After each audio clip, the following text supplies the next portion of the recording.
Bé, bona tarda de nou, benvinguts aquí, amics de l'Índia. Hoy es el martes 2 de abril del 2019. Vamos a hacer la sesión número 21 del libro Los Misterios del Yoga. Es un grupo de estudio del libro de Vicente Beltrán Anglada del mismo título, Los Misterios del Yoga. Seguimos exactamente toda la paginación del libro y prácticamente todos los textos proceden de allí. Lo único que varía es que este estudiante, yo mismo, lo he colocado en unas diapositivas, le he puesto unos colores de fondo y solamente se añade el comentario aquí, pero los textos originales son de él. Nos quedamos exactamente... Esto aparece en todas las presentaciones. Dice, los verdaderos esoteristas y discípulos espirituales trabajan con la sustancia védica que produce la luz y que los magos negros lo hacen con la sustancia elementaria que vivifica las sombras. Y siempre os pongo los famosos tres colores, el rojo, el verde y el azul, que indican la tríada espiritual. El rojo correspondería al aspecto átmico, el verde al aspecto pragmático o manásico y el azul al aspecto búdico o conciencia. ¿Qué nos está diciendo? Básicamente una cosa. Nosotros en el camino de retorno debemos acentuar la conciencia solar, por lo tanto debemos trabajar con el prana más sutil, es decir, con el aspecto débico, con el aspecto más refinado, el aspecto de luz más refinada. Pero al mismo tiempo hemos estado trabajando durante muchísimas encarnaciones con el prana más oscuro, con el prana procedente de la cadena de la anterior reencarnación del logos planetario, la cadena lunar. Hemos construido una personalidad. De lo que se trata ahora es de que podamos construir el vehículo causal, que va a ser la síntesis, la razón de ser de lo que es la manifestación triádica de la personalidad, es decir, el vehículo mental, el vehículo emocional y el vehículo físico etérico. Teniendo en cuenta que del único vehículo que tenemos plena conciencia es del vehículo físico, que es una mala sombra, vamos a decirlo así, del vehículo etérico. Es decir, el vehículo físico es una mala percepción de lo que es el sustento del mismo, la base etérica, la base esotérica, la base energética, que sería el vehículo etérico. Pero como los humanos la conciencia la tenemos aquí y no podemos ver más allá delante de nuestra nariz, ¿por qué? Porque tenemos una mente muy concreta y como es tan concreta, no trabajamos con esta sustancia débica, ¿qué sucede? Que no podemos ver más allá de la apariencia. Por lo tanto, aquello con lo cual interactuamos lo juzgamos bajo el patrón de la apariencia mente concreta. Señalo la flecha verde, porque la flecha verde en este caso sería el aspecto pragmático, la mente.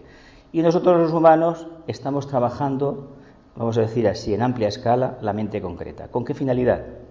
Pues con la sana esperanza de que llegue un día que trabajemos con la mente abstracta. Pero para ello debemos trabajar esa porción maravillosa de sustancia védica, la conciencia solar. Bien, nos quedamos en la sesión número 20, en esta diapositiva. Dice, se nos habla también de fuego solar, el fuego del corazón, el intermediario celeste entre el fuego del espíritu y el fuego de la materia. Y es precisamente de este fuego solar o del corazón al que hacemos referencia cuando hablamos del Agni Yoga. ¿Os acordáis de lo que hablábamos la semana pasada sobre el fuego solar, el fuego kundalínico, el fuego fojático, o mejor dicho, fuego eléctrico, fuego solar y fuego kundalínico, ¿no? O fuego de la mónada, fuego de la conciencia y fuego de la forma o personalidad.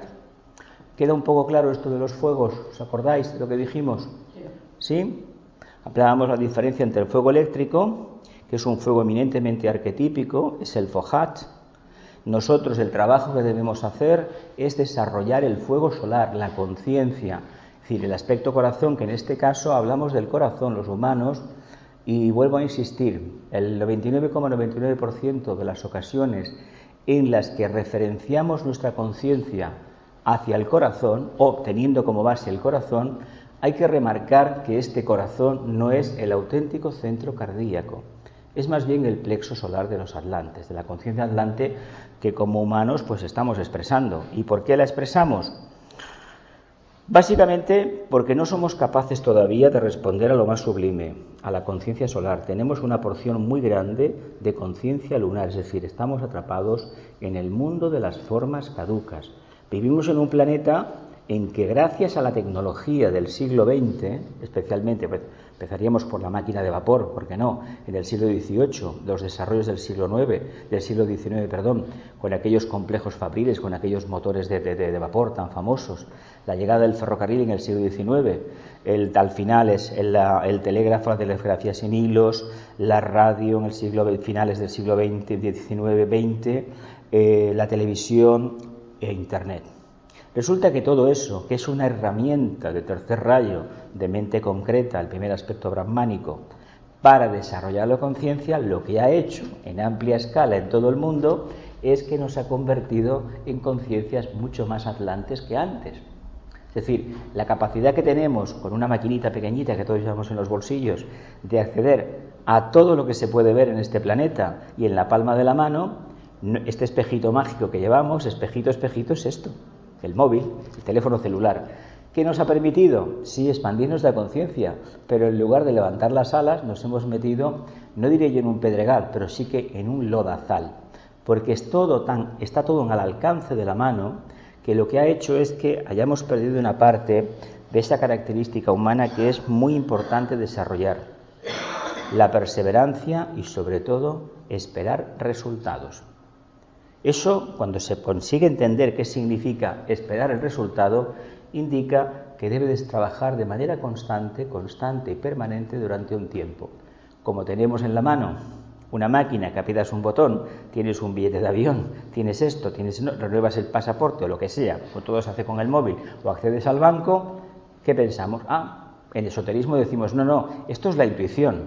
Ojo, arquetípicamente es la energía uraniana de séptimo rayo que ha posibilitado que este chakra se expanda.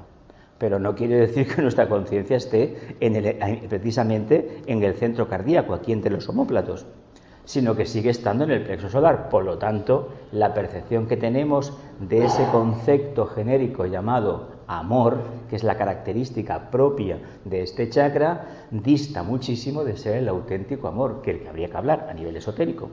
Lo digo porque ese amor del corazón es totalmente impersonal. Aquella frase tan famosa de ama, haz el bien y no mires a quién, ama a todo el mundo, pero no te fijes en la cara de todo el mundo. ¿Por qué lo digo? Porque si nos fijamos a quién vamos a amar, estoy convencido de que no vamos a amar de forma impersonal.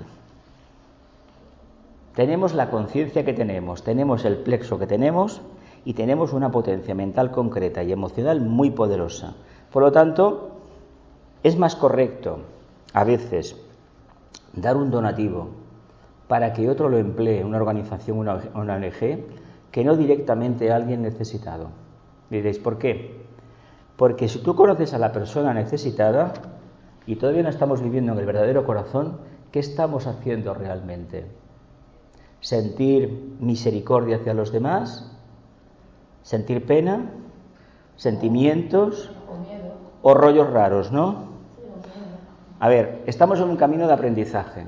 Ojalá tuviéramos más claro que el corazón solamente se puede despertar cuando este fuego solar, que es el fuego del alma, que nos habla de completa impersonalidad, esté al alcance de la mano.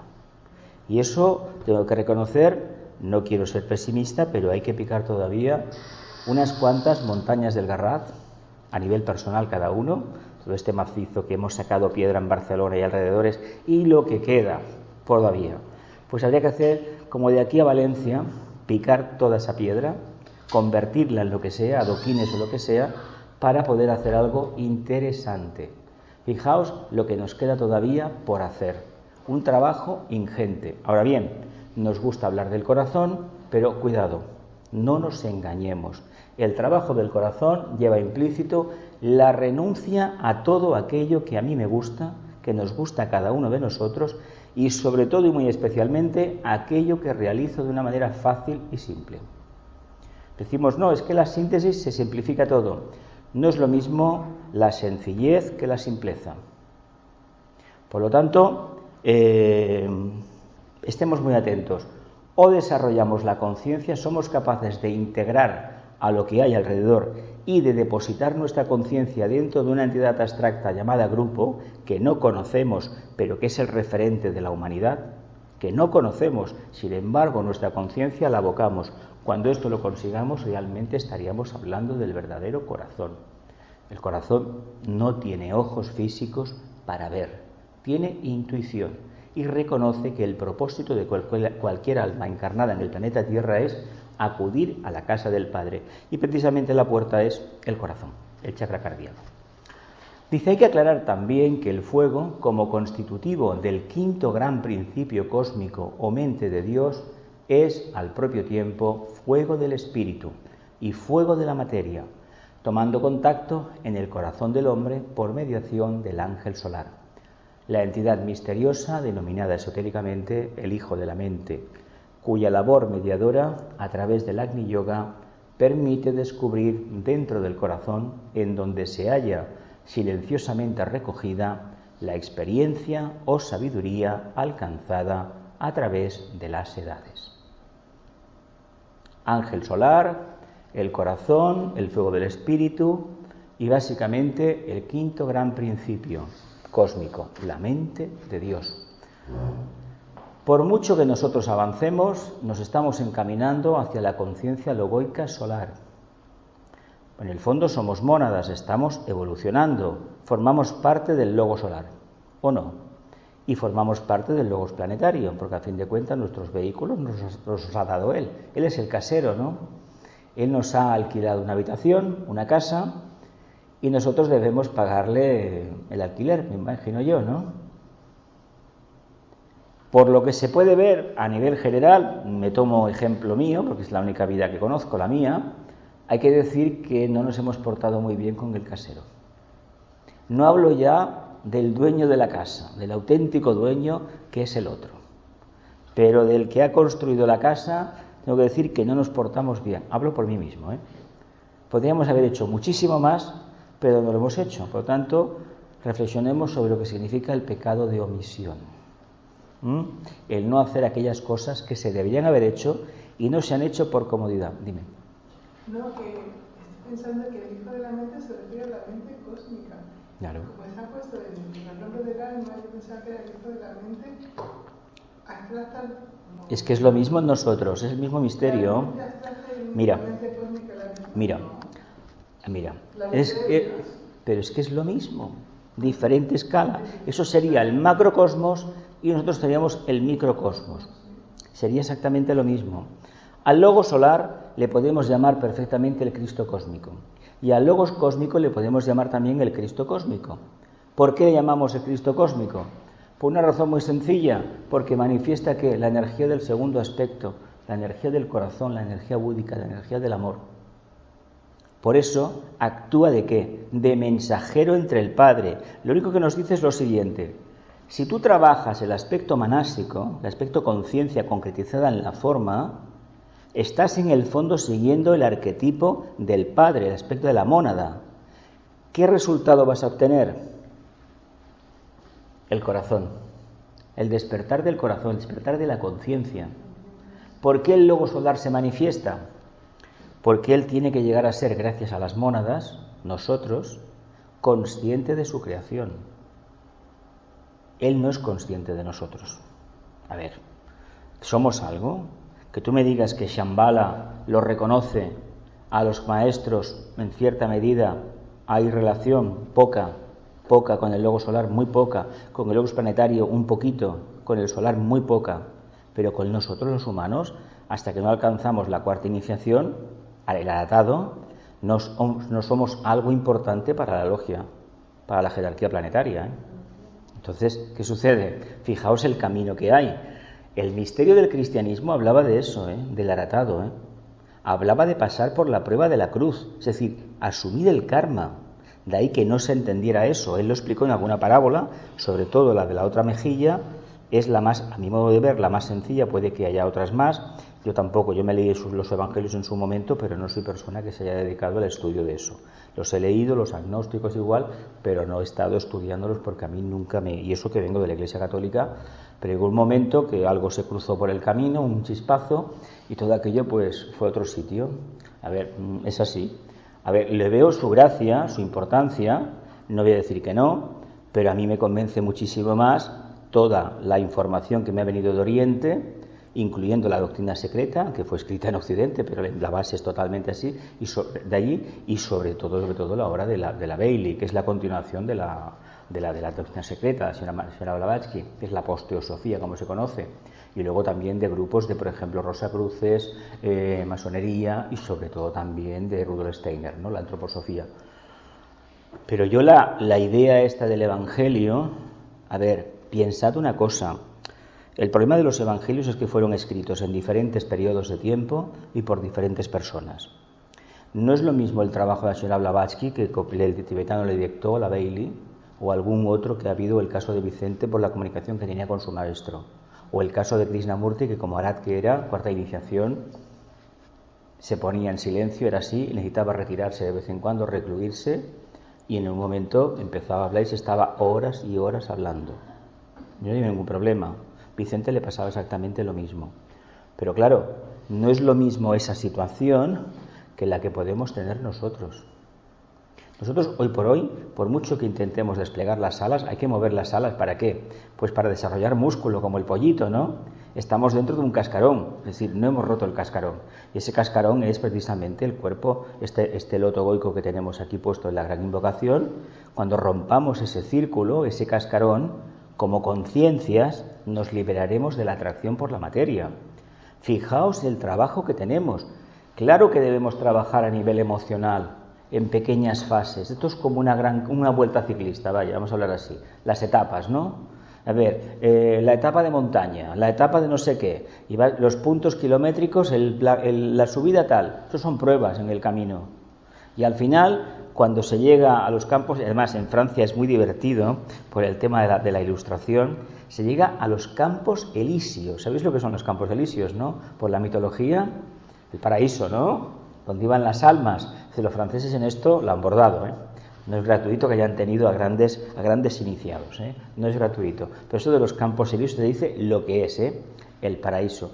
Aquí en Lleida también hay una avenida que se llama Els Camps Elisis, al costat del Segre, y es muy divertido porque yo tuve una experiencia hace muchos años, antes de haber ido a Lleida a verlo, en que estábamos hablando arriba, íbamos hablando y mira por dónde entramos en una casa, y unos 20 años después fui a Lleida, no sabía por qué tenía que ir a Lleida, pero fui a Lleida, me costó un horror ir.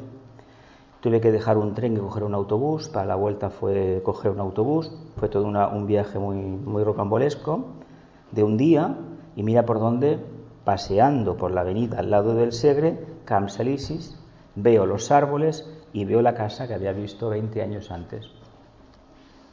Yo sé lo que significa. ¿Lo entendemos? El quinto principio manásico.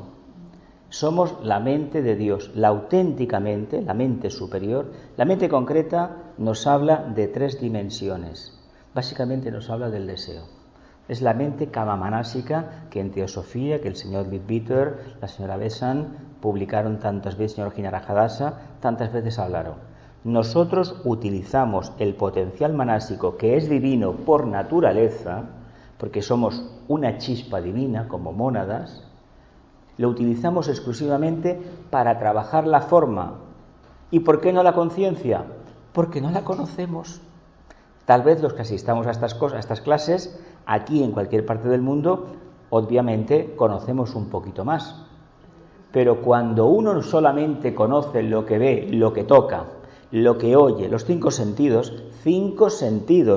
la mente, 5. Hay más, la mente es el 6º y la intuición es el 7º, el común sería el 8º y el sentido del humor para mí es el 9º. Lo digo así, ¿por qué os digo humor? Porque hay que reírse de uno mismo para poder estar en el camino espiritual. Tanto, yo no puedo trabajar desde el punto de vista de conciencia genérica, no puedo hablar de algo que mi conciencia no percibe. Por lo tanto, utilizo mi potencia ¿para qué? para satisfacer, no como vulgarmente se dice, tus deseos personales, ojo, porque no se trata de satisfacer los deseos. Habría que especificar qué tipo de deseo y qué se emplea para conseguirlo. Es lo mismo que aquello del que el fin no justifica los medios. Depende de los fines y depende de los medios. Porque si para tener el título de medicina, ser médico, tengo que estar trabajando de noche y día para poderme pagar la carrera y estudiando, me imagino que el que algo quiere, hemos de entender que hay que pagar un peaje. A no ser que aquí en la sala haya alguien que por generación espontánea, pues mira, se convirtió en médico, tú le vino una inspiración de un ángel y ala. Eso no es así. ¿Qué sucede? Que en un momento determinado, como almas en evolución, la mente nos da la particularidad de presentarnos unos vacíos, unos espacios neutros. Cuando uno, voy a hablar en lenguaje popular, se aficiona a esos espacios neutros, os puedo asegurar por experiencia que queda enganchado a los mismos. Y esos espacios de silencio, esos espacios de silencio, poco a poco le van a revelar un gran secreto, que no es lo que se había creído hasta ese momento que era. No estoy hablando de reencarnación, porque el gran error en Oriente ha sido enseñar la reencarnación, la ley del karma y la pasividad del pueblo oriental. ¿Sabéis cuál es? Bueno, no me preocupo porque en la siguiente vida, la próxima encarnación, lo arreglaré.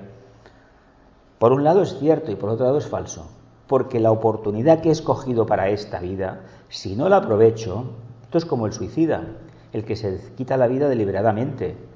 Hubo una legión de ángeles trabajando las órdenes de los señores del karma para crearle las condiciones psicológicas, es decir, con aquellas conciencias que se tendría que encontrar en toda la vida para él interactuar y los otros interactuar con él. ¿Sabéis lo que eso supone de trabajo? Pues imaginaos que tienen una tabla infinita, una hoja de cálculo infinita, hay miles de millones de variables y ahí estamos nosotros, la famosa ley del karma. No podemos quebrantar esa ley. Por lo tanto, ¿qué hemos de hacer? Vivenciar ¿qué? El proceso, ¿verdad? Y cuando el proceso no se vivencia bien, ¿qué nos acontece? Este proceso de revelar la conciencia. No es que generemos karma, no, es que nos cristalizamos. Hay que apostar por la búsqueda del silencio. Pero vivimos en un mundo donde la energía que nos condiciona por países no es la misma, no es la más idónea muchas veces, en nuestro país es así, para buscar el silencio. Nosotros somos un país de sexto rayo. A ver, no tiene nada que ver. Es un rayo abstracto y es un rayo que los rayos abstractos, ¿sabéis qué problema tienen? Los franceses no tienen ese problema. Son dos rayos como alma y como personalidad concretos. El quinto como alma y el tercero como personalidad. España es un 67, un sexto de alma y un séptimo de personalidad. ¿Pero qué pasa con este séptimo? Porque Sancho Panza, ¿qué le sucede a Sancho Panza? Que como es tan idealista, tiene el alma y su vehículo emocional, ¿qué es? Idealista, ¿no? ¿Qué sucede con la conciencia idealista? ¿Qué le sucede a una persona muy emocional, muy idealista con su mente? ¿La trabaja realmente? Si es devocional, poco. Si es puro fuego sagitariano, sí que trabaja la mente. Y ahí sí que el Neptuno está viendo el horizonte. Si entendiéramos que el potencial está en nuestras manos y no está fuera de nuestras manos, entenderíamos qué significa ser el hijo de la mente. En la medida que tomamos las riendas de nuestra vida, nos convertimos en el verdadero hijo de la mente. Hacemos honor al ángel solar. Ese ser que no somos nosotros, lo que pasa es que decimos que sí, porque claro, estamos copiando de él. Y estamos copiando de él en la medida en que empezamos a utilizar la potencia manásica concreta basada en los 5 sentidos y el sexto del análisis de que genera la mente concreta. Cuando lo empezamos a utilizar esa mente para investigar qué hay más allá de la apariencia, es cuando el hijo de la mente comienza a nacer. Dice, que estoy aquí. Hasta ese momento, nada de nada.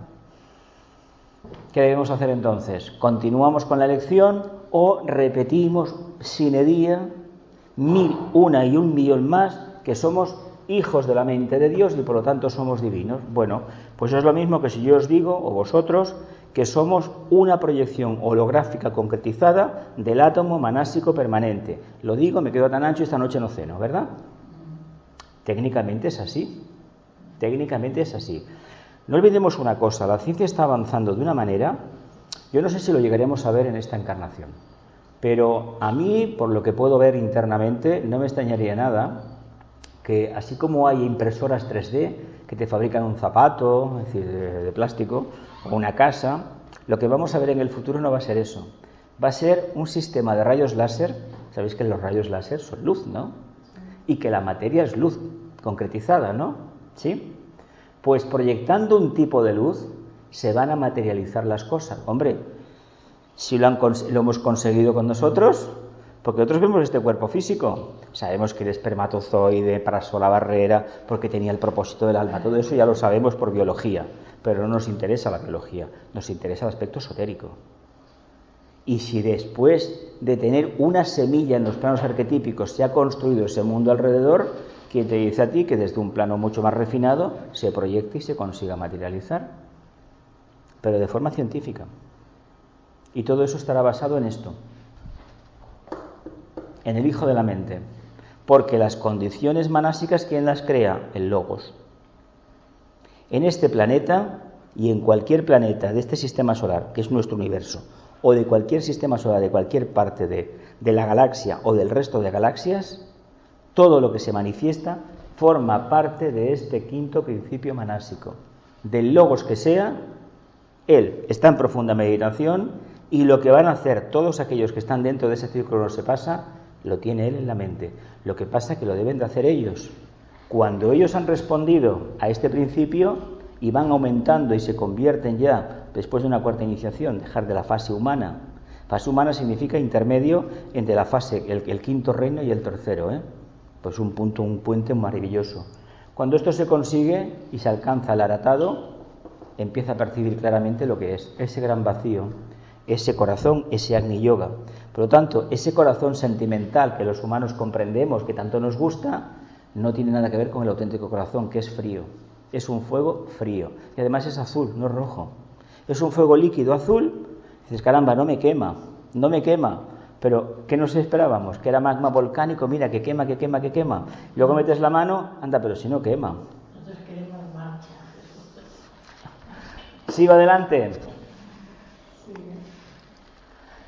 Otra idea que creemos necesario aclarar para evitar confusiones es que el fuego de Fohat, descendiendo al plano de la mente universal para demostrar el quinto gran principio cósmico, se deriva en dos grandes corrientes evolutivas que al converger en la pequeña mente de los hombres originan los dos grandes senderos o yogas que tienen su raíz en el fuego de manas, el Raja y el Agni Yoga. Aquí digo que estamos en la página 54 de 162 de la edición electrónica del libro, por lo tanto no estamos ni en la mitad, nos queda trabajito.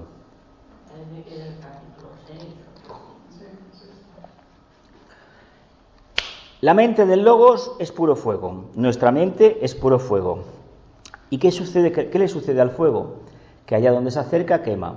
¿Por qué los humanos tenemos a veces alteraciones de conciencia? ¿Por qué nos dan los ictus? A ver, ahora que está tan de moda y hemos conocido a tanta gente que le ha dado un jamacuco de estos en los últimos años, gente más joven que un servidor, gente un poco mayor, pero dices, caramba, ¿y esto por qué? Es que el colesterol estaba alto, la tensión arterial. Bien, ¿nos hemos parado a pensar alguna vez que el uso de la mente, la fricción con nuestros deseos continuamente nos perjudica a nivel neuronal? Nos hemos dado cuenta que nos estamos destruyendo internamente. Bueno, tú trabajas en un hospital, en la administración, y sabes que la gente a urgencias va con esos colapsos de estrés, y en el fondo es una fricción entre deseos, sentimientos, emociones. ¿Qué me pasa? No sé, estoy malísimo. Claro que estás malísimo. Te ponemos en la máquina la tensión alta, pero ¿qué me pasa? Algo que no se puede detectar, algo que hemos generado nosotros. En el fondo es una forma de decirnos abiertamente a escala mundial que esta sociedad que hemos creado es una sociedad profundamente tóxica. Es precisamente el campo de concentración que los nazis habían soñado para la humanidad. No nos hubiéramos nunca atrevido a decirlo así, ¿verdad? ¿Y por qué lo digo de esta manera? Pues porque tiene barreras, ¿no? Es el mito de la caverna. Los campos de concentración, sabéis esto esotéricamente, eran el mito de la caverna. Y estamos prisioneros ¿de qué? De las formas mentales que hemos creado. Por lo tanto, la logia negra no tiene que hacer absolutamente nada. ¿Os acordáis de aquel chiste hace años que circulaba por los grupos así esotéricos? Un discípulo del demonio, de Satanás. Señor, Señor, los humanos han descubierto la luz. Tranquilo, vamos a esperar a que la organicen. ¿Qué nos pasará?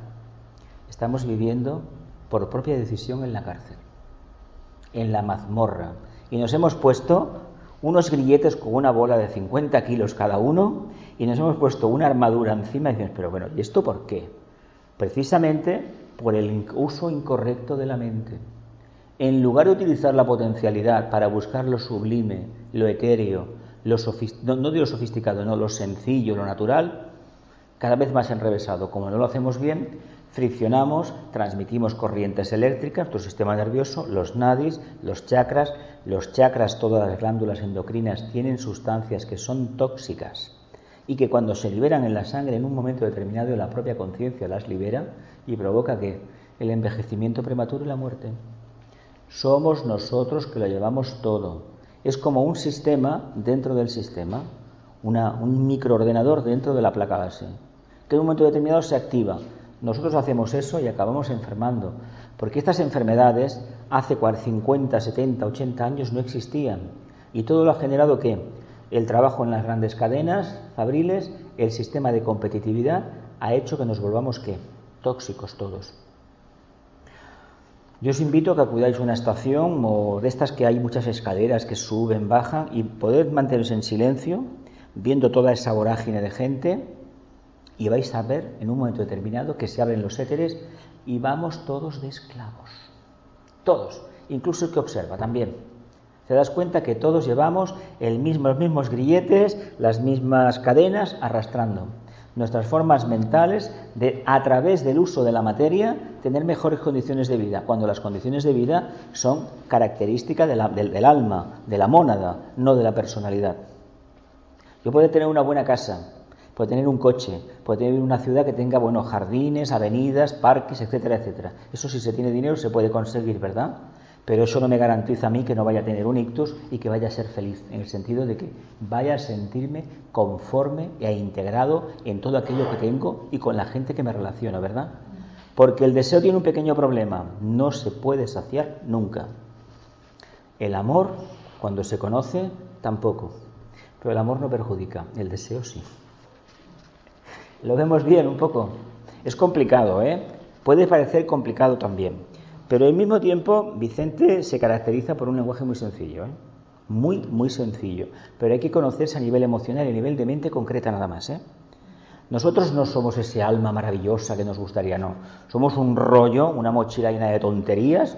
Lo hablo por mí, Si no hablo por los demás porque no me corresponde. Pero francamente, cuando uno ve lo que en su vida ha hecho, dices, pero bueno, ¿dónde tendría yo la cabeza? ¿Dónde la tendría? Bueno, luego dices, vale, gracias a que hice aquello y vivía de aquella manera, ahora veo lo que estoy viendo. Pero claro, no regalan nada. No es aquello, mira, te voy a iluminar, te pongo el dedo en la frente y estás iluminado. No, eso yo la verdad, aunque existiera ese gurú en Barcelona, yo os recomiendo que no vayáis. ¿Por qué? Porque os vais a perder la experiencia del fracaso y de la equivocación, que es la mejor experiencia que los humanos podemos tener, la del fracaso y la de la equivocación. Incluso si va acompañada con ese rollo emocional de las lágrimas que me dejaste, la pareja que se me fue, la mujer que se me fue, el hijo que no sé qué, todas estas historias, mejor todavía. Porque ¿sabéis por qué? Porque a veces esos estados alterados de conciencia emocional pueden ser el principio del fin de ¿qué? De una forma de entender la evolución. Hay veces que no, que somos muy masocas y venga otra vez a repetir la película cada 3 meses, no. No, evidentemente cuando se han visto lo que les ha pasado, es decir, por aquí se va Roma, fuera, adiós. Y eso es muy importante, pero hay que llegar a eso. ¿Y por qué? Pues porque por el otro camino de la revelación no nos lo creemos. Esto es como el que tiene una adicción a las drogas, no me va a pasar nada, una rayita de coca, ojo que vuelves a caer, que no, que yo aguanto. Toma, otra vez. El mundo del deseo se nos escapa, no nos acerquemos a él, Entendemos la mente que es dual, por lo tanto, si la hemos utilizado Raja Yoga para desarrollar un intelecto y este intelecto sirvió para acercarnos a la conciencia, hacer el nacimiento del hijo de la mente, ahora entendemos por qué vamos a trabajar el Agni Yoga. ¿Qué es una mente? Le podemos llamar mente abstracta, pero es algo más que la mente abstracta. Es comunicación directa y es absolutamente nada. ¿Y por qué nada? Porque no tenemos palabras para hablar del Agni Yoga. Del plano búdico no tenemos. La mente concreta, la tercera iniciación, nos la darán el día que dominemos el aspecto manásico concreto, que es más complejo de lo que pensamos, ¿eh? Nosotros llamamos pensamientos a lo que son simples deseos. Vamos a ver, si os pregunto o me pregunto yo, ¿estamos seguros de lo que es un pensamiento y lo que es una emoción? O, por ejemplo, ¿dónde tienes tu punto débil? ¿En el vehículo físico etérico, en el emocional o en el mental? ¿Expresas al alma o crees que tu vehículo emocional te expresa al alma? Son preguntas que están todavía sin resolver, en un porcentaje muy elevado. Por lo tanto, el Agni Yoga no deja de ser una meta, una promesa de futuro, un ideal a conseguir. Pero hoy por hoy, realidad de conciencia, poca. Pero hay que seguir perseverando. No quiero decir que desechemos la mente. La mente tiene su razón de ser. Tenemos una forma atrapada, una conciencia atrapada en la forma. Hemos de conocer el mecanismo de la mente. Ojalá la conciencia pudiera estar en los dos sitios a la vez sin volverse loca. Lo que suele suceder es que hay momentos de grandísima inspiración, Agni Yoga, y profunda decepción, depresión, no digo ya Raja Yoga, no, digo Bhakti. Bhakti Kamanásico, en este caso. ¿Sigo? Raja Yoga es un aspecto integrador mental y de control de las tendencias nocivas y perniciosas de la personalidad. Actúa en los niveles del séptimo, sexto y quinto del plano mental. El Raja Yoga, en su aspecto integrador mental y de control de las tendencias nocivas y perniciosas de la personalidad. Actúa en los niveles del séptimo, sexto y quinto principio del plano mental, teniendo en cuenta que el primero es el más refinado, y esos son los más densos. Raja Yoga, Imaginaos dónde estamos, no estamos en la auténtica mente. Si estuviéramos en el cuarto, ya estaríamos recibiendo la mente abstracta y un poquito del búdico, ¿no? Más allá, ¿no? Teniendo en cuenta que el átomo manásico permanente, como tú decías hace un tiempo, está en el primero. Que el ángel solar, la alma, está en el tercero, pero cuando lleguemos a evolucionar más, estará en el segundo, a punto de liberarse, por pura definición. Imaginaos el trabajo que tenemos por delante. ¿Y cómo lo vamos a conseguir? Trabajando la mente, trabajando la personalidad, buscando el silencio, la profunda actividad, o renunciando a todo lo que tanto nos gusta, sin dejar de que las cosas por fuera cambien, pero cambiar nosotros por dentro. Eso implica revertir toda la polaridad de nuestra existencia.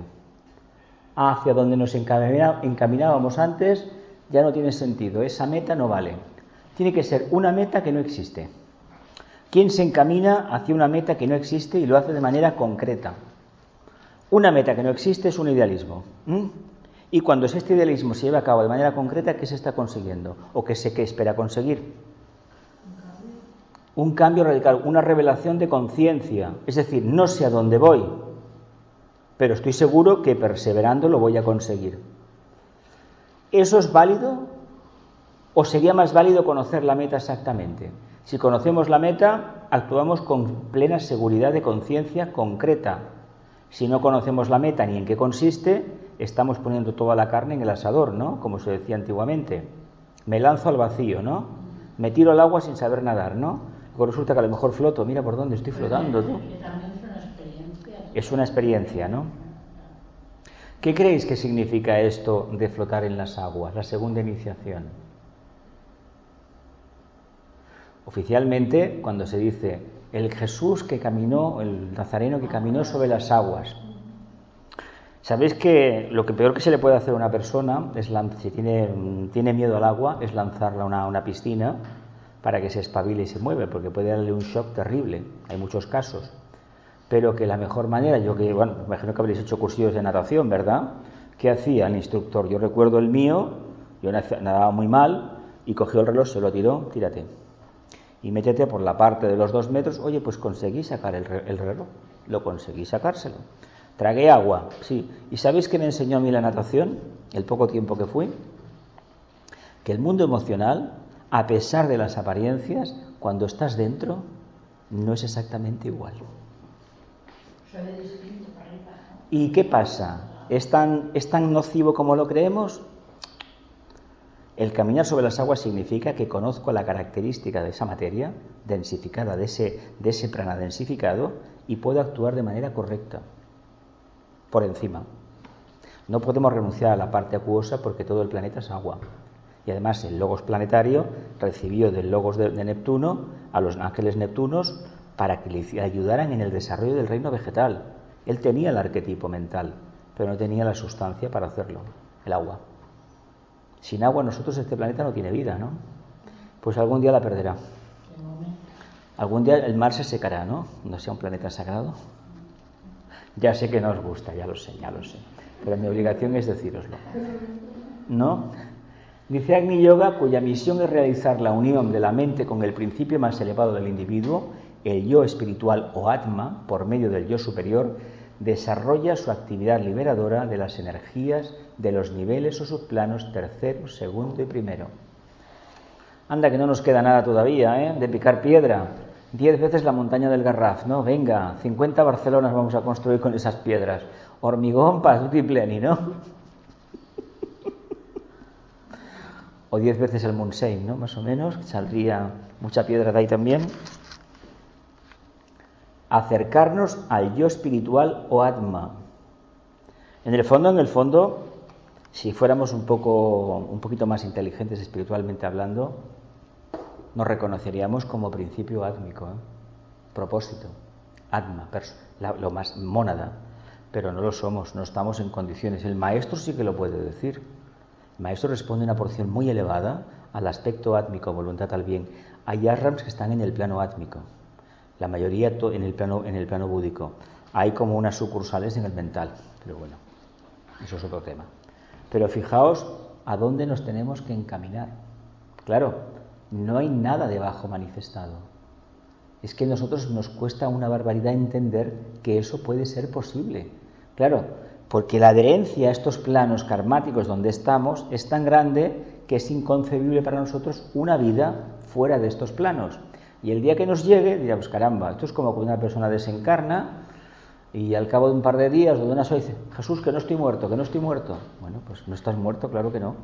En el sentido de que conciencia tienes. Lo que no tienes es el cuerpo físico ya para volver. Pero no estás, ni muchísimo menos, muerto en el sentido de anulado. Eso es uno de los grandes chascos que se lleva a la gente cuando desencarna. Yo, la gente que he visto conocidos, me sorprende que esto no sea no esté más extendida esta enseñanza. La gran frustración es pensar que esto se acababa y resulta que no se ha acabado nada. Eso no está nada extendido. Nada, da mucho miedo hablarlo. Continuamos. Dice, el cuarto subplano es de relación y armonía entre los dos tipos de fuego que concurren en el proceso integrador y de unión que se realiza en el plano mental. El cuarto siempre es el eje, ¿verdad? Hay una rueda, el punto neutro.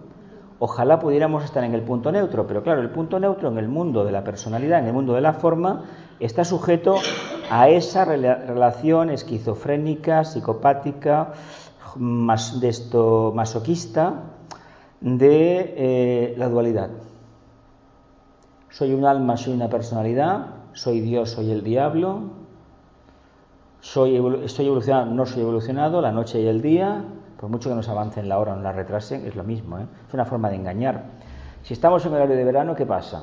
Anochece más tarde, por lo tanto la gente se recoge más tarde. Por lo tanto, ¿qué sucede? La energía que percibe no es buena, Por mucho que vea luz en la calle, no es buena. ¿No es mejor el horario de invierno? Aquí amanece antes y hay más energía. Hay que aprovechar la salida del sol para trabajar. Ahora, si nos quedamos con este horario de verano, que se está discutiendo a nivel político, ¿qué vamos a hacer? Más tarde, ¿no? Que anochezca más tarde. ¿Para qué? Vida nocturna. ¿Y quién se va a levantar por la mañana a trabajar en condiciones? ¿Veis el engaño que hay en esto? ¿O es para los turistas? ¿Estamos dispuestos a vivir en el punto neutro, en el cuarto? Ojo, porque es bastante complicado estar en el centro. Significa haber integrado lo que significa la dualidad, ¿Qué es la dualidad para nosotros? ¿El bien y el mal, el yo y el no yo, el espíritu y la materia, o a nivel anímico, a nivel mental concreto, soy capaz ya clarísimamente de vivenciar que estoy en el centro? Pero el centro no significa escurrir el bulto, ¿eh? No actuemos como falsos seguidores del cuarto rayo, ¿eh? Todo es maravilloso, pero cuando viene en justicia, no, yo no opino porque yo estoy por encima de eso, eso es la mente, yo no tengo mente porque soy espiritual. Eso no es así, ¿eh? Hay que mojarse.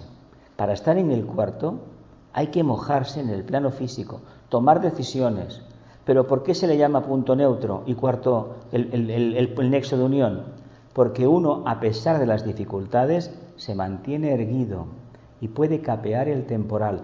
Aquel que manifiesta esa armonía dentro del conflicto sí que sigue al cuarto rayo. Aquel que se aísla y huye de los conflictos porque dice que es muy espiritual, no está trabajando el cuarto rayo, ¿eh? Ni muchísimo menos el Agni Yoga, ni está en ese punto neutro. A ver, volvemos otra vez al ejemplo de Palestina, del gran peregrino o del nazareno, como yo le llamo cariñosamente. ¿Por qué se nos ha presentado la prueba de la cuarta iniciación como una crucifixión física, cuando en realidad la crucifixión es interna? Reconocer tu propio karma, reivindicarlo, reconocer que tú lo has generado y tienes la obligación de transmutarlo. Eso es básicamente. ¿Pero por qué se ha puesto de esa manera? Pues para que la gente entendiera, la feligresía, lo complicado que era llegar a ese estado de conciencia. Que para estar en el centro, sirviendo a Dios y a los hombres, no hay que ser esta clásica persona devocional que no tiene más que ojos, no, hay que estar aquí, pero hay que tomar decisiones enérgicas, y él las tomó, ¿o no? ¿No os acordáis de la manera que hablaba a las tentaciones de la mente concreta? Una en concreto, cuando lo van a aprender Pedro, la mente concreta en este caso, el aspecto más denso, Señor, le van a no sé qué, aparte de mí, ¿no? ¿No os acordáis de eso? En Getsemaní, aparte de mí, Satanás, porque la mente concreta, lo que le hablaba. Lo simbolizan en la figura de Pedro. ¿Queda claro lo que significa vivir en el plano este? ¿Nos vamos a apuntar al carro? Santi, ¿te vas a apuntar? Ya está. Ah, ya estás. Vale, fantástico. El cuarto subplano de cada plano del universo. Dime. Cuando dice a Lázaro, levántate y anda, esto también es una. Levántate y anda. Está diciendo. Realmente. Levántate y anda. Eso lógicamente, ¿qué está diciendo? Que no estaba muerto. Bueno, Confía. no. ¿Que no estaba muerto? A ver. Cuando se ha roto el hilo átmico, el hilo de la vida que nos conecta desde el punto del átomo átmico permanente al corazón físico, esto no se soluciona, no es la solución, no, esto no tiene arreglo. Pudiera haber sido otra cosa, pero ¿y si es otra interpretación la correcta? Cuando uno está anclado en una cosa pasada, prácticamente está muerto. Tiene mucho que ver con el tema de la estatua de sal, vivir en el pasado. Si tú quieres referenciarte en el futuro hacia lo que es el cuarto subplano, el punto neutro, el 4, el plano búdico, tú tienes que resucitar. ¿Por qué resucitar? Es decir, tienes que dejar atrás tu mundo. De él, lo que nos puede quedar de la enseñanza del cristianismo, lo más interesante es la resurrección, pero no la resurrección física. Es el renunciar al pasado dándote cuenta que ese pasado, esa mochila, eras tú. Y ese es el que se va a crucificar. Como conciencia he utilizado esa armadura, pero ya no la necesito para vivir. Ya soy libre. ¿Y qué tengo a mi alrededor? Nada. Tierra ardiente, no hay nada. ¿Por qué se representan esas imágenes de ese páramo desértico, una montaña y 3 cruces? Porque es el misterio de la astrología esotérica, las 3 cruces. La cardinal, la fija y la mutable. Lo vamos viendo más. Además, es a las afueras de la ciudad. Todo eso es simbólico. Simbólico. Yo lo veo como el levántate y anda, como levántate desde el suelo. Que ese estado de postración emocional, mental, concreta, basada en tu conocimiento, en la perpetuación de unas enseñanzas, en este caso las enseñanzas judaicas, le estaba diciendo a su gran amigo: oye, que hay una revelación, que yo la he vivido, que yo subí al monte Tabor, que a mí me bautizaron en el Jordán, que nací en el Pacífico, que he tenido estas expansiones de conciencia y que me encamino a la gran revelación, al monte Calvario. Es decir, Precisamente otro monte, el Calvario, la cuarta iniciación, ¿qué le dice a su amigo? Deja el pasado. Claro, ¿a cuánta gente tenemos a nuestro alrededor que les diríamos, oye, levántate y anda, o déjalo todo y sígueme? Eso significa no abandonar, no quebrantar la ley del karma, no, desapégate de todo. Lo mismo es lo mismo, el levántate y andes, desapégate. Pero ¿cómo te vas a desapegar si no sabes que estás apegado? Y más a ciertos niveles superiores, porque a nivel personal, a ver, uno puede tener 50.000 relaciones, ¿no? Y decir, bueno, pues no tengo tiempo y energía para tanta cosa, voy recortando. Pero a lo mejor lo que me queda es un apego a algo que yo lo considero básico, porque creo que soy yo, el verdadero yo, y resulta que tampoco es eso. Tenemos perspicacia, perseverancia, la capacidad de ser pacientes para sentir esa voz que nos diga, oye, que eso no vale para nada. Ay, amigo, y si me quito esto, ¿con qué me quedo? No te preocupes, vas a ser tú. ¿Y qué voy a ser? Nada. ¿Y qué eres ahora? Pues nada tampoco. Pero vas a ser una nada que sabe, es consciente de que es nada. Mira, os pongo referencia la película, la original, la que hizo Tyrone Power, El filo de la navaja. Acordaos de que él va al Tíbet, mi historia tenía 14 años, y una sesión de noche de aquellas en el año 72 o por ahí, y verlo de noche a las 10 y 12 de la noche en la segunda cadena, aquellos cineclubs que eran una maravilla. Él va al Tíbet o al Himalaya y ve una luz, y a mí aquello me impactó, era un momento que me estaba cambiando internamente la conciencia. Y luego vuelve a Nueva York, simplificando la historia, y se convierte en un taxista. En un taxista. ¿Qué significa un taxista? Nos ha dicho una vez que significaba que él por ahí iba irradiando a mover. ¿Cuántas ruedas tiene? Perdón, tiene el 4. Pues, ¿y quién dirige? ¿Qué estaba diciendo con el taxista? Yo, como alma, dirijo mi personalidad a través del 4, la cuarta iniciación. ¿A que no nos esperábamos esto relativo? ¿Ves cómo vale la pena hacer las clases, aunque seáis 4? Y a los 17 años me sucedió. Y a los 17 años lo leí tantas veces ese libro que me... Yo lo leí después y creo que se lo presté a alguien, no sé dónde está. ¿A ti? Ah, te lo di. Vale, pues ya está. Perdón, no digo nada. Hablando de esta, ¿no? Más adelante de este libro hay un ejemplo que dice cuando el río se diluye dentro del mar. Claro. Entonces, ahí tu conciencia, ¿dónde queda? Porque ahí... No, es que, mira, eso es el mito de la supresión, de la disolución de la dualidad dentro de la conciencia. Nosotros como conciencias individualizadas somos víctimas de la dualidad, porque vemos el yo, por muy elevado que sea, y el grupo. Pero como conciencias, si bien entendiéramos lo que significa el agua no se puede mantener en las manos, ¿no? Muy difícil, ¿verdad?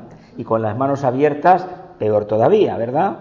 Ir a una fuente a beber con las manos abiertas, vais a beber poco, ¿eh? Tendréis que juntarlas o poner agua para que el pajarito o uno vaya bebiendo, ¿verdad? Bien, continuamos la analogía. ¿Qué le pasa al ser humano? El ser humano, para tener conciencia de humano, tiene que estar junto, ¿verdad? ¿Y cuándo llega esa conciencia arquetípica de la cuarta iniciación? Ahí se va a diluir en qué? En la gran corriente acuosa que es el mundo de la conciencia superior, el mundo de las almas en evolución. Es decir, uno se fusiona, pero no pierde su identidad, ¿eh?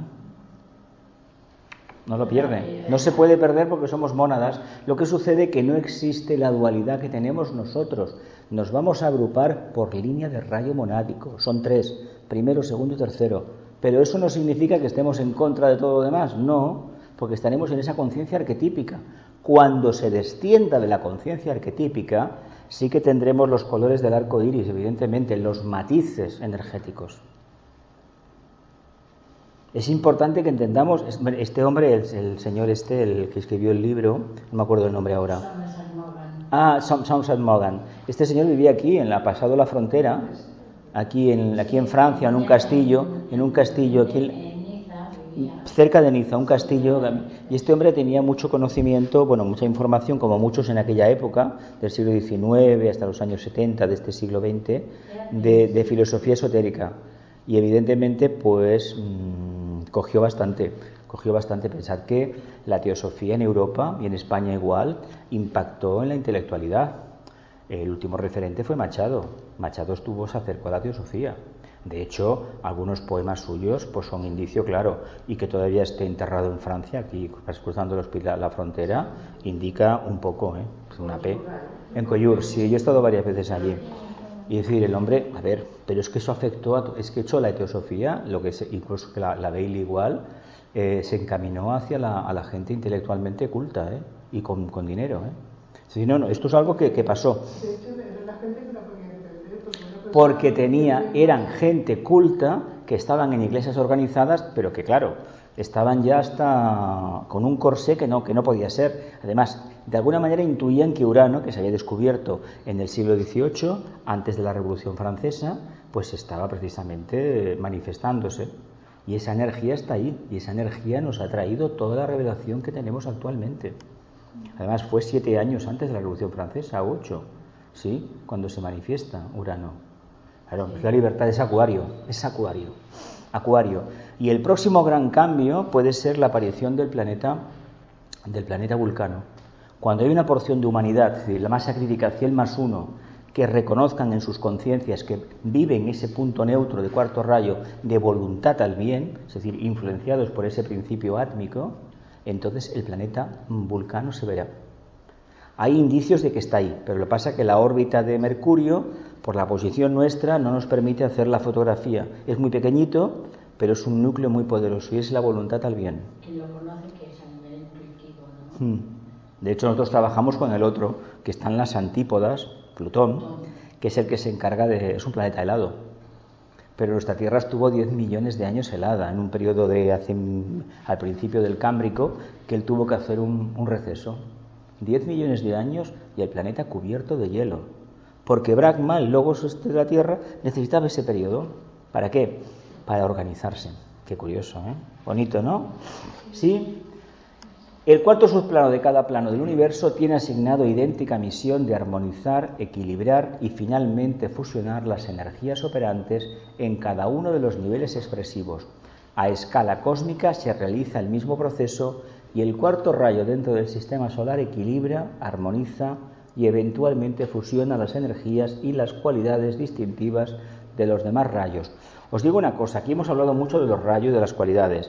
Como uno no trabaje decididamente y apueste por manifestar esas energías, esas cualidades, no vienen por arte de magia, Lo que cada día nos viene, que es el prana solar, ¿no? Pues ahí está el cuarto rayo también. ¿Lo vemos, el cuarto rayo? ¿Qué hace la luz del sol en el campo? Que crece de todo, ¿no? Porque a ver, si el logos es el padre, pues lo mismo a las malas hierbas y las buenas. Y resulta que lo de las malas hierbas y las buenas es un asunto nuestro de mente concreta. ¿Qué hemos decidido ponderar unas más en detrimento de otras. No, es que claro, si quitamos las malas, hacemos que las buenas crezcan. Ahora hay una tendencia últimamente a nivel de agricultura ecológica de que todo puede crecer. Y se producen frutos interesantes. Lo que se sabía hasta ahora es que si esas plantas chupan la energía de la tierra, los árboles frutales pues no pueden tirar tanto. Eso yo por lo menos de la zona donde nací, los olivos y las encinas hacía eso. Se las araba para que dieran mejores bellotas para los cerdos de montanera. No iba bien porque entonces el trigo no crecía. Y a la hora de la siega era un problema. Ahí sí que había que hacer una auténtica tría entre una mala hierba y la buena. Aparte que sabéis que hay especies, ¿conocéis la avena loca, esta avena silvestre, finita? Pues esta no es muy comestible, lo habéis visto, son largas, es como las espigas de avena, de ahí sacaron la que conocemos habitualmente, ¿no? Que se utiliza tanto. Tenemos esa capacidad de discernir, digo porque el sol contiene todas las energías, Tiene una que es amor, que es la energía que nos calienta cada día y nos da vida, pero hace crecer todo, ¿verdad? En nosotros, por mucho que nos esforcemos, si llegamos plenamente conscientes a la búsqueda del punto neutro, ¿qué creéis que puede pasar por el camino?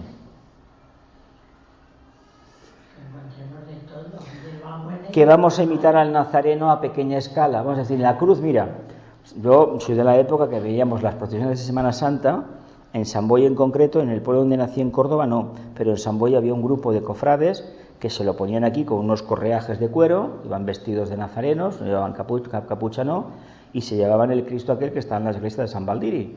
aquello pesa, aquello pesa. Si es verdad que los hermanos tiraban, los de delante y los de detrás, para si acaso no hubiera un traspiés y la imagen fuera al suelo. Imaginaos lo que aquello pesaba, de vez en cuando se tenían que parar. No, aquello pesa, yo lo he visto y madre de Dios, menuda promesa había que hacer. Hace poco en una iglesia en Sabadell que me metí, que por cierto el sacerdote quería cerrar y dejarme dentro, tengo que decirlo abiertamente. Sí. No, se pueden quedar hasta las 6 que vuelvo. Digo, no me voy a quedar, no. Pues había uno también, y era costumbre, pues sacarlo en Semana Santa. Claro, eso es una forma de decir, yo asumo el arquetipo del nazareno, del gran peregrino, del ejemplo claro de lo que es un servidor de la humanidad. Pero claro, esa cruz simbólica con el crucificado, no de madera, no, porque esa es otra. Hay otros sitios que llevan una cruz al hombro, la cruz de atrás tiene una rueda y van tirando de la cruz, bueno, cada uno. Pero llevar la imagen implica, yo me identifico con este arquetipo. No hay necesidad de recurrir a ese teatro, a ese aderezo, a ese atrezo, sino que hay que llevarlo por dentro. Pero claro, si mi conciencia superior no está desarrollada, yo de ese mito no puedo hablar. Tengo que hablar si voy con cadenas, si me quedo empalado con una cruz toda una noche, porque de esta forma creo que vivencio mejor el misterio crístico. Nada más lejos de la realidad. ¿Pero por qué se ha hecho? Porque el nivel de conciencia abarca lo que abarca. Hay que entender que asumir el trabajo del nazareno implica una renuncia total, pero el sufrimiento, como lo entendemos físicamente, no existe. No existe. Cuando se habla de disciplina, no se está hablando de que nos tengamos que castigar, no, aplicar la voluntad. Sufrimiento en todo caso es renuncia vía comprensión de un arquetipo mayor. Cuando una cosa superior entra en nosotros, a que cambiamos de manera natural, ¿verdad? Y ya no nos cuesta nada dejarnos de nada, ¿no? Esto es como el que tiene mejor un tocadiscos del año de la tartana, lo tiene guardado, no se lo da a nadie.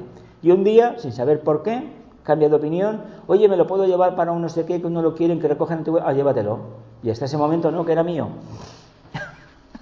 Un ejemplo, o un coche guardado en un garaje, no me para, oye, que esta gente lo utiliza porque a mí le hace mucha ilusión, no, que es mío. Hasta uno dice, ¿para qué dices que yo esto? No sirve para nada, fuera, llévatelo. ¿Nos parece una decisión fácil de tomar? Pues detrás de esa decisión hay un proceso de acercamiento a esa mente arquetípica nuestra, del nacimiento del Hijo de Dios que somos nosotros, y una perspectiva de liberación precisamente en el Gólgota. Es decir, una gran prueba, que no tiene por qué ser la cuarta iniciación, seguramente será la segunda. Y indica, cuando nos encaminamos a ella, que la primera, el nacimiento del intelecto encaminado al nacer la conciencia crística, que sería los mitos por un lado, de Leo y de Virgo, se están desarrollando. Y cuando esto se desarrolla, lo demás está en camino. Por tanto, de nosotros depende, y la puerta del cuarto rayo nos conducirá precisamente a lo más sublime. Pero ojo, cuarto rayo de picar piedra y aguantar todo lo que está escrito y lo que no está escrito, que es lo que mucha gente no quiere. Esforzarse para nada y nada de problemas, y esta es mi última encarnación. ¿A cuánta gente no habéis conocido que os ha dicho que es su última encarnación, que ya está liberado, que es una monada pura? Uno. Son almas viejas y todo es gente que ya la próxima ya vendrá. Bueno, ya no vendrá como maestro, tomando el té con Sanat Kumara, seguro. Es curioso porque en un momento de la evolución uno se lo llega a creer eso. ¿Hay alguien? Uno se llega a creer que realmente está por encima y no, es un simple indicio de algo, pero nada más. Dice, a nivel planetario sucede lo mismo, y el misterio de los rayos que se expresa a través de cada uno de los reinos de la naturaleza tiene en el cuarto reino, el humano, y en el cuarto rayo que lo condiciona, el medio de intercomunicación con los demás reinos y demás rayos planetarios en cada una de las sucesivas etapas evolutivas. Cuarto reino, cuarto rayo. Vamos a ver. Los humanos tenemos un cuerpo físico, ¿no? Este cuerpo físico responde al tercero y al séptimo rayo. Inteligencia activa, adaptabilidad y sobre todo en el plano físico, a esa energía que da el reino mineral. De ahí que nuestros huesos sean reino mineral, ¿verdad? Los tejidos son reino vegetal, es agua. ¿Sí? Bien. Nuestro vehículo emocional responde al segundo y al sexto rayo, al amor y al idealismo. Claro, el amor nos llama la atención porque tiene una mezcla de idealismo escandaloso o muy grande. Luego cada uno de nosotros le hemos revestido con un poquito de mente y todo eso le llamamos devoción, le llamamos idealismo, le llamamos realidad de conciencia, y lo único seguro que nos genera es un pesar considerable que nos genera karmas y karmas, nos metemos en unos atolladeros increíbles, todo en nombre de que yo escuché una voz una vez que me dijo que este era el camino escogido, ¿no? Es el mundo del deseo que me ha llevado a este lugar. ¿Cómo salgo del mismo? ¿Me creo realmente que pertenezco al cuarto reino, que tengo el cuarto rayo y que lo puedo trabajar de manera decidida? Pues si me reconozco como miembro del cuarto rayo, también tengo que reconocer que tengo una mente. Y mi mente responde al primer rayo de voluntad al bien, que evidentemente mi personalidad no va a responder. Por lo tanto, todo lo que haga, y por mucho que me canse, aún puedo hacer mucho más. ¿O no? ¿O no? Porque si es voluntad al bien, no hay obstáculo que se oponga a lo que una mente poderosa ha planificado. Al cuarto rayo responde mi mente, al punto neutro, y por encima de todo responde al quinto. Lo que hace la enseñanza en todo el mundo, es decir, el Raja Yoga, el uso de la mente, el estudio sabéis que es Raja Yoga, ¿no? La lectura, en cierta medida, si es muy definida y muy concreta, también. ¿Qué hace el quinto rayo? Precisamente lo mismo que hacía el sexto, pero con los pies en tierra. ¿Qué hacía el sexto rayo?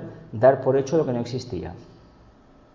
Decimos que Dios es luz, ¿lo hemos comprobado en nosotros que Dios es luz?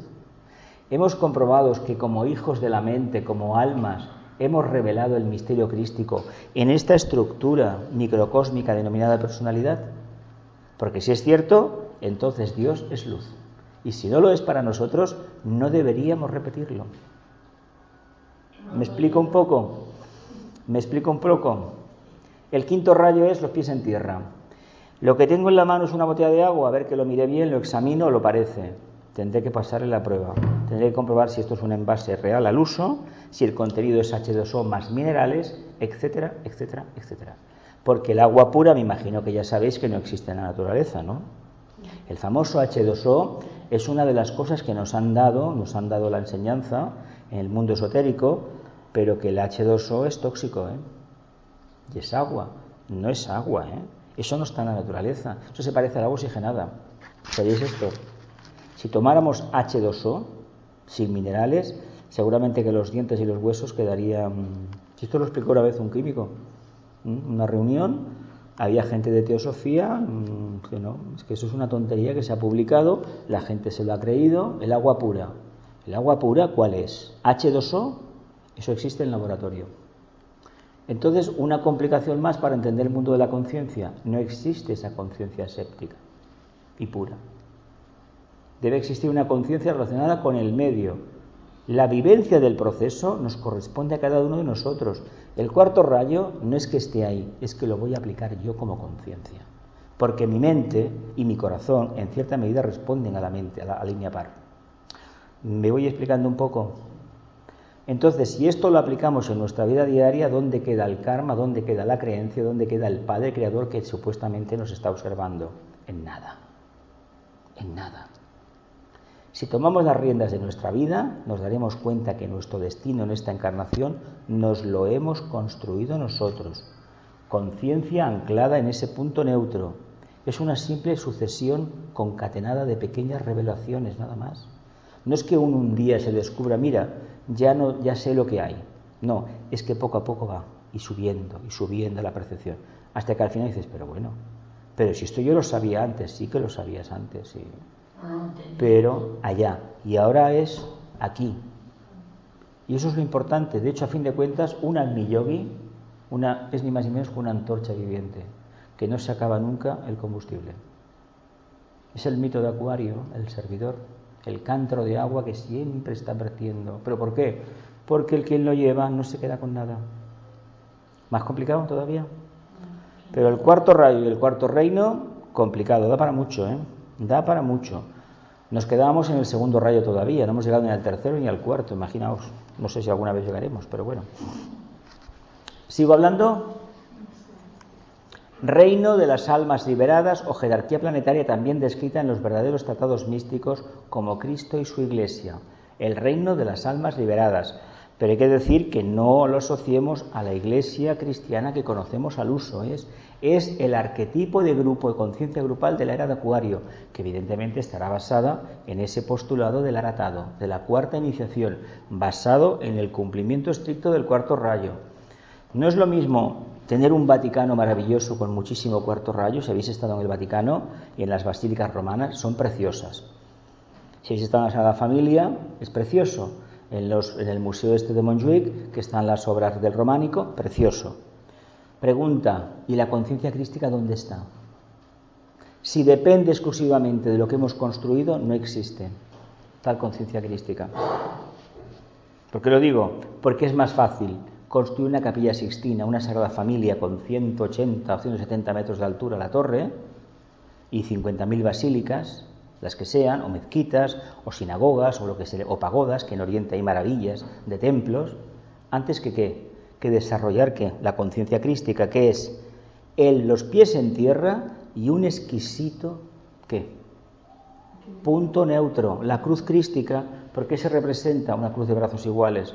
Porque es el mito de la crucifixión y curiosamente el mito del cuarto rayo, vivir en el centro. Ahora, ojo, que quien se quiera poner debe de saber de antemano que tanto percibo, tanto doy, no me lo quedo para mí. Por lo tanto, ¿yo qué soy? Nada. Esa cruz es como una ley de la vida, es la ley. Claro, cuando gira de forma incorrecta genera una suástica, es así. En un sentido o en otro genera una cosa o la otra. Claro, al girar la cruz, los extremos se van doblando, ¿no? Cuando está en reposo se equilibran, ¿verdad? No puede estar nunca en equilibrio. Es el propio Logos el que evoluciona, es la danza de Shiva, ¿no? ¿Sabéis esto, no? El Logos manifestándose. Lo vemos mejor. Ese reino de almas liberadas es la humanidad con conciencia acuariana, De ahí que volvemos al mito del agua pura. El mito de Acuario, soy agua de vida vertida para la raza humana, la humanidad sedienta ¿de qué? De sabiduría. Si ese arquetipo fue ni más ni menos representado para que la humanidad entendiera que dentro de ella, ese principio que se decía, que los judíos hablaban de que Dios y Dios y Dios, existía. Habéis leído el Salmo 22 de los judíos, ¿no? 23, por algunas traducciones, que sale muchísimas veces en los entierros. El Señor es mi pastor, nada me falta, y las cartas de Pablo, la primera de los Corintios. En verdad os digo que si no tengo amor no soy nada. Evidentemente, ¿por qué se coloca uno en el centro? Porque tiene amor al grupo. Ojo, que el grupo no tiene forma. No tiene forma. Entonces, el gran servicio es hacer el bien para el mayor número sin verles la cara, como os he dicho antes, sin tener conciencia personal, mente concreta que nos domine. ¿Continúo? ¿Sí?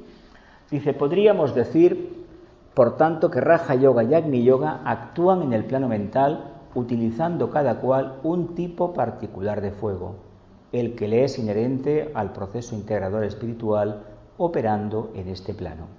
La modalidad, digamos, inferior de este fuego desarrolla la fuerza del intelecto y del discernimiento y confiere un gran poder sobre las tendencias inferiores que deben ser controladas y finalmente vencidas. De hecho, se utiliza la mente para domesticar a la gran bestia que se llama precisamente vehículo emocional, ¿no? Ya queda poco para San Jordi, ¿no? El caballero de la mente mata al dragón de las pasiones, no lo mata, lo domestica. No lo puede matar, porque no podemos estar sin energía básica. Si no tuviéramos un vehículo emocional, ¿cómo vamos a estar en el planeta Tierra si todo es agua? Lo tendrían que hacer, ¿no? Tenemos un vehículo emocional, pero un vehículo emocional que responda al patrón, al dueño de la casa. Y para que responda ahí, debemos trabajar el Raja Yoga. Y sobre todo nos debemos de colocar ¿dónde? En el entrecejo, por donde entra el quinto rayo, el rayo mental por excelencia, la mente concreta, la investigación, la ciencia. ¿Os acordáis de la regla 8 de magia blanca? Aquel axioma que decía que la realidad rija todos mis pensamientos y que la verdad predomine en mi vida. Pues si queremos estar en el entrecejo y sobre todo convertirnos en la cruz y vivir en el eje de la cruz, pues ya sabemos que nos tenemos que aplicar esa realidad. Y a lo mejor si nos la aplicamos nos convertimos en algo completamente diferente, algo nuevo, algo que incluso nos puede llegar a asustar a nosotros. ¿Tenemos miedo a las consecuencias? ¡Qué silencio, madre! Indicador de algo, ¿eh? Bien. Dice, esta es la obra a realizar y que ha sido realizada por el Raja Yoga, el cual ha elevado la visión mental de muchos seres humanos hasta zonas de luz realmente impresionantes. La modalidad superior del fuego mental tiene por objeto sublimizar las tendencias inferiores vencidas por la fuerza de la razón y de la voluntad y elevarlas al plano del yo superior, convertidas en cualidades divinas. Bien, interesante por una cuestión muy sencilla. Lo que siempre hemos llamado deseo, en el fondo era una voluntad encaminada a satisfacer nuestra apetencia, lo que nuestra conciencia podía abarcar, ¿verdad? Cuando nuestra conciencia abarca algo más abstracto, grupal, etéreo, humanidad, Dios, ¿en qué se convierte? En aspiración, ¿no? Entonces, si seguimos tirando del hilo, decimos, vamos a ver, ¿me he equivocado o no me he equivocado en el camino? Yo digo que no nos hemos equivocado, siempre y cuando reconozcamos que está en nuestras manos dar el cambio. ¿Y el cambio en qué consiste? En reconocer que todo el camino andado ha servido para llegar a un punto donde puedo tomar una decisión mucho más acertada. Bienvenidos los errores y bienvenidos los fracasos y los calvarios que cada uno de nosotros ha tenido en esta encarnación, que es la que referenciamos mejor, y muy especialmente en las anteriores, que con toda seguridad no se diferencia mucho de la actual.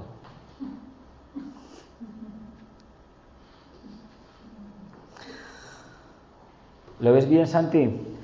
Estás muy callado hoy. Estás en Agni Yoga completamente, ya veo ya. Sí, viviendo en el yo superior. Entonces, para manifestar la razón, la voluntad al bien, sublimizar las tendencias, ¿por dónde hay que empezar? Pues por lo más denso. Lo más denso. Y sobre todo, en lugar de creernos que estamos predestinados a salvar el mundo, que es el gran problema del discipulado en el siglo, en toda la humanidad, todo el mundo se cree que está llamada a salvar al mundo, todos nos lo creemos, nos deberíamos entender que a quien tenemos que salvar es a nosotros mismos, viviendo dentro de la ciénaga que nos hemos confeccionado. Si vivimos dentro de un pozo ciego, debemos decir que los detritus los hemos puesto nosotros, nadie más. No tenemos ningún derecho a escampar nuestra porquería sobre los demás, y tampoco culpabilizarles de nuestro problema, porque en el fondo lo que nos ha sucedido es una mala interpretación de las experiencias que hemos vivido o de los acontecimientos de nuestra vida. Digamos, es que esa experiencia me traumatizó, pero ¿realmente fue así lo que me traumatizó? ¿O la incomprensión? Porque lo necesitaba. ¿Lo vemos bien o no lo vemos bien? ¿Sí? Por hacer un favor. Por hacer un favor. Exactamente, un favor, ¿no? Bueno, esta ya, y la leo y cerramos. Dice, en realidad, tal es el sentido esotérico de la alta alquimia o magnum opus, el camino grande, ¿no? A que se entregaron los iniciados del pasado tras la búsqueda del oro transmutado de los metales inferiores, es decir, buscar el grial, que es el alma, mediante la utilización de la personalidad. A ver, ¿cómo voy a buscar el alma? Si no está dentro de mí, no la veo dentro de mí, no se me ocurre ir a buscarla a la iglesia, al templo, que no va a estar ahí, está dentro de mí. Yo puedo darme cuenta que con los feligreses, con el resto de los que participan en el misterio de la misa o de la oración, según la religión que sea o de la actividad que se haga, en la medida en que yo como alma me haya descubierto a mí mismo. Si yo no me he descubierto, ¿qué estoy haciendo? Pues como el que va al fútbol o va a lo que sea, a las rebajas, nada más. No hay conciencia en eso. Por eso hay que insistir mucho, si seguimos una religión organizada, vivenciarla a nivel de conciencia. Todos los misterios que representan las grandes religiones organizadas del mundo, todos debidamente llevados, nos conducirán al conocimiento del alma, a ese trabajo interno de transmutar el plomo, que es la personalidad, la forma oscura, el hierro negro, en verdadero oro. Y si no hacemos el trabajo en nosotros, que se nos quite de la cabeza ir a trabajar para los demás. Los demás ya están bien como están, ¿eh? Los que estamos mal somos nosotros, que nos creemos con pleno derecho de cambiar la vida de los demás. ¿Lo vemos o no lo vemos? Sí, tienen bastante vaga. Dice, esta actividad alquímica, químicamente demostrable, no era sino el símbolo del trabajo de transmutación que se realizaba en el plano mental al convertirse Raja Yoga en Agni Yoga. En lugar de potenciar lo concreto, ese intelecto maravilloso que tengo, voy a mantener el silencio y digo, caramba, qué chispa de intuición tengo. A ver, voy a demostrarlo. Oye, pues es cierto, aquello que he visto se ha cumplido. Caramba, menos trabajo para mí, ¿no? ¿O no? ¿Sigo? Es decir, cuando el contacto con el yo superior o trascendente fusionaba dentro del crisol de la prueba iniciática las dos especies de fuego que en él mismo se manifestaban obedeciendo la ley del gran principio cósmico de la mente, el del intelecto y de la intuición. Del intelecto y la intuición. No olvidemos que venimos como humanos del instinto pasamos al intelecto, que no toda la humanidad ha pasado, ¿eh? Ojo, ¿eh? No es lo mismo ser atlante, devocional, que tener conciencia de masa, ¿eh? Conciencia de masa es instinto. Y yo os invito que Barcelona es macuariana, maravillosa, os sentéis en una terraza y veáis pasar la gente. No juzguéis a nadie, estáos en silencio. Y ya veréis la gran variedad de matices que hay en la humanidad. Esta ciudad es maravillosa para eso, maravillosa. ¿Nos quedamos aquí, familia? Que la luz, el amor y el poder restablezcan el plan de Dios en la tierra. Que así sea y cumplamos con la parte que nos corresponde.